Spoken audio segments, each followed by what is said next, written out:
Who can make a rainbow? Rainbow making, if we look at it as an art, is really art imitating nature. My name is Fred Stern, and I make rainbows. And what does it take to paint the sky? Find out this week on the show that asks the questions. Nick News with Linda Ellerby. Have you ever seen a rainbow? Have you ever made one? Okay, have you ever made one 2,000 feet across? Fred Stern has all over the world. How does he do it? Here now, the adventurous art of rainbow maker, Fred Stern. Whenever the sun is shining, there's always a rainbow around us.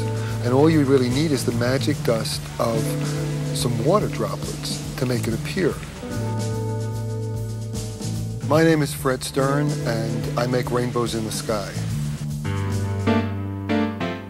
Rainbow making, if we look at it as an art, is really art imitating nature. In other words, I try and do the same thing that nature does when she makes a rainbow. Now, what happens in order for a rainbow to appear is the sun has to be to your back, low in the sky, and there has to be a rainfall in front of you. So what I do is I work with local fire departments to pump water into the air to create an artificial rainfall when the sun's in the right position, and lo and behold, the rainbow appears. I think it's cool that they can make a rainbow even without the rain. I've come to Naples, Florida to work with the Relay for Life. The Relay for Life is an American Cancer Society event. It's a major fundraiser to bring in money in the battle against cancer. For this event, like most events, what I usually do is start out by scheduling a rehearsal to make sure that the fire department has the right equipment, that the hydrants are putting out enough pressure, we get enough water, that my computations are correct on where the rainbow's position will be. Okay, bring the pressure up. At the opening of the event, people who have battled with cancer and won will be starting a walk around a track. As they get to the other side of the track, there will be a rainbow waiting for them. I am walking in the Relay for Life for my grandma who has non-Hodgkin's cancer. This event's really special to me because my mom has cancer and my grandfather passed away of cancer and my aunt died of a brain tumor.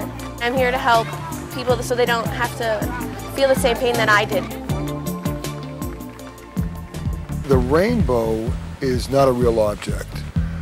The light that comes from the sun is composed of all colors.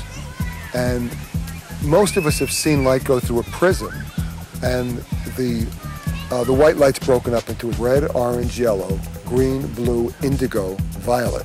What happens in a rainbow is each of the droplets, in effect, act exactly like a little prism. Each droplet brings back one color to your eye, and only one color. So that all of the droplets that are in the sky allow it to make up the rainbow that you see. Anytime you're around a garden hose, you can squirt water in the direction of your shadow, and a rainbow will appear. Well, I think my favorite was the rainbow over the United Nations building. And that visually represents what my work is all about, world peace and global unity. There was a rainbow done in Potsdam, Germany.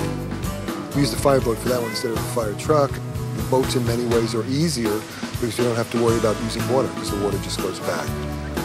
I've always loved rainbows. Even when I see my own, I'm still in awe. You know, it's like the water shoots up, and for some reason or other, I still can't believe that the rainbow's just going to appear, and then there it is.